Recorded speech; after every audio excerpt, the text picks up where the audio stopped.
এখানে আমি মাছটাকে প্রথমে ভেজে নিচ্ছি। এটা হলো শোল মাছ।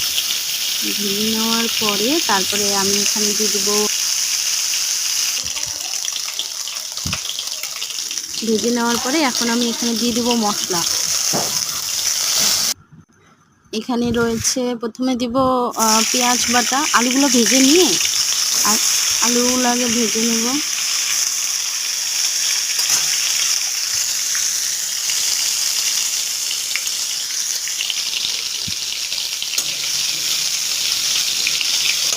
সুন্দর করে লাল লাল করে ভেজে নিচ্ছি আলুগুলো।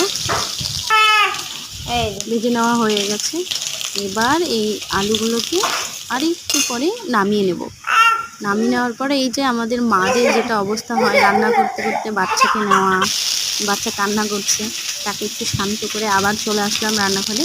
এবং এখানে আমি দিয়ে দিয়েছি পেঁয়াজ বাটা, পেঁয়াজ লঙ্কা একসাথে দিয়েছি, পেঁয়াজ লঙ্কা আর রসুন বাটা।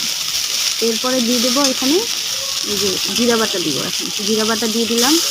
দিয়ে ভালো করে গ্যাসটা লো ফ্লেমে আস্তে আস্তে এটাকে কষাবো যতক্ষণ না পর্যন্ত মশলা থেকে জলটা বেরোচ্ছে। তারপরে এরকম মাখো মাখো হয়ে গেলে আর একটু কষে তারপরে দিয়ে দেবো এখানে গ্যাসের সেটা বাড়িয়ে দিয়ে তারপরে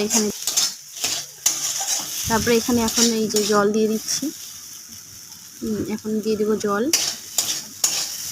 মানে বউদের যাই করো না কেন রান্না করতেই হবে এবং এটাকে সুস্বাদু করার জন্য অনেক চেষ্টা করে মেয়েরা, কিন্তু এই যে এখানে জল দিয়ে দিলাম। জল দেওয়ার পরে এখন এটাকে ভালো করে একটু মিশিয়ে দিয়ে খুন্তি দিয়ে এটাকে, মশলাগুলো যেহেতু একসাথে হয়ে গেছে তো ছড়াই নেব।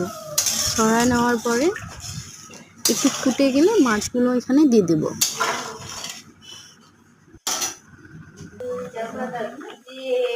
মাছগুলো এখানে ফুটছে।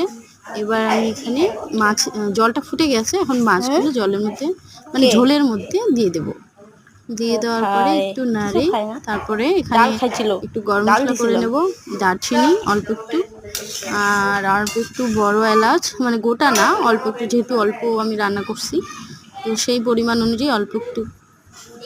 এই যে গরম মশলার মধ্যে আছে একটা লং, অল্প একটু বড় দারচিনি আছে আর বড়। এখন এটাকে দিয়ে দিলাম, গরম মশলা দিয়ে দিলাম। দিয়ে দেওয়ার পরে এখন টেস্ট করে কি হয়েছে, লবণ ঠিকঠাক আছে কিনা দেখে নামিয়ে নেব।